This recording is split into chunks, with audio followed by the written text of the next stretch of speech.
3 former US ambassadors to Romania have written that Russian President Vladimir Putin's failed attempt to manipulate the country's 2024 presidential election through digital warfare represents a new battleground for democratic sovereignty. In a Politico opinion piece, the retired diplomats argue that Romania's successful resistance offers a blueprint for defending Western democracies against authoritarian interference. Romania's presidential election on the 18th of May saw pro-European centrist Nicolae Dan defeat nationalist challenger George Simeon 54% to 46%, marking a democratic victory after the previous November election was annulled due to Russian interference that had boosted pro-Russian candidate Călin Georgescu.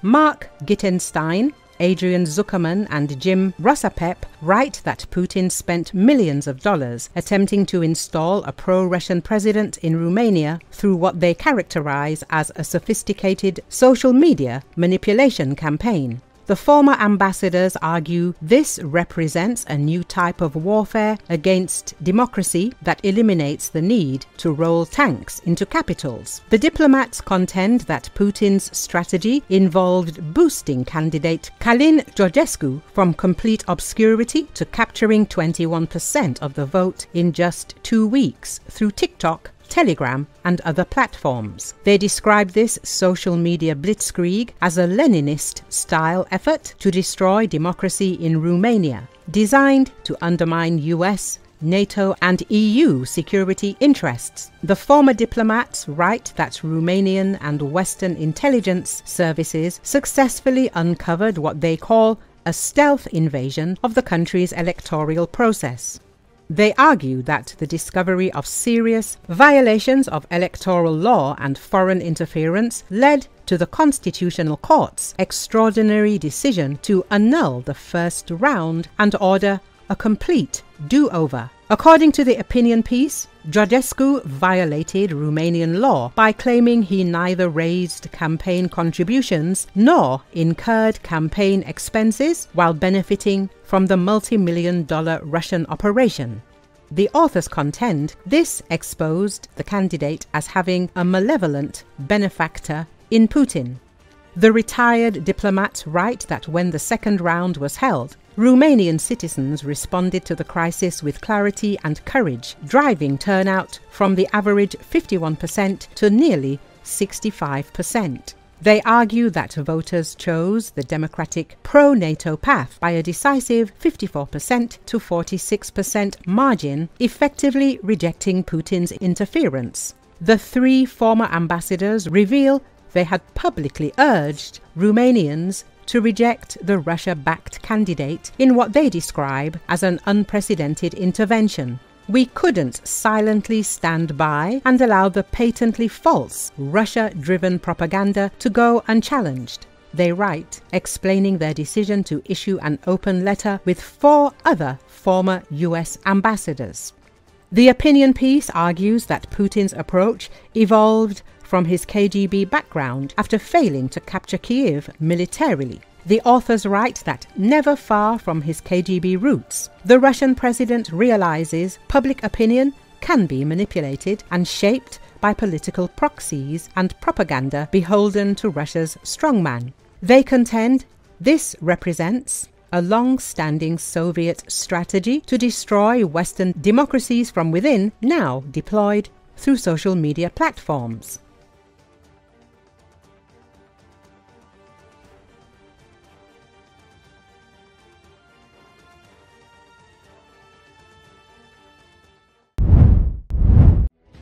The General Staff of Ukrainian Armed Forces has denied reports of Russia's capture of Dakhny village, Ukraine's Dnipropetrovsk region. In a statement published on Wednesday, the General Staff described as a staged propaganda the videos circulated on Russian Telegram channels that show Russian troops allegedly capturing dugouts in Dakhny and raising a Russian flag. The General Staff acknowledged that Russian troops briefly entered the village, adding that they were eliminated shortly afterwards. The adversary managed to snap a photo with a Russian tricolor, but that was their last activity. Ukrainian soldiers destroyed the invaders. The reports of Russian propaganda about securing a bridgehead in the Dnipropetrovsk region do not correspond to reality. Dakhny remains under the control of Ukraine's defense forces, the statement concluded. The head of Ukraine's military intelligence directorate, Kirill Budanov, confirmed that the fighting along the southeastern edge Dnipropetrovsk region was underway, but noted that this has been the case for quite a long time, and that there was no threat to the city of Dnipro other than drone and missile attacks. The Ukrainian open-source intelligence group Deep State reported that Russia is attempting to create a gray zone along regional borders. Despite increased drone activity in the area, Andriy Kovalenko, head of Ukraine Center for Countering Disinformation, stated that no breakthrough had occurred. Viktor Tregyubov, spokesperson for the Khortytsia Operational Strategic Group, noted that intense fighting continues in border villages such as Yalta, Komar, and Shevchenkov, but confirmed that Ukrainian forces are maintaining their defensive positions.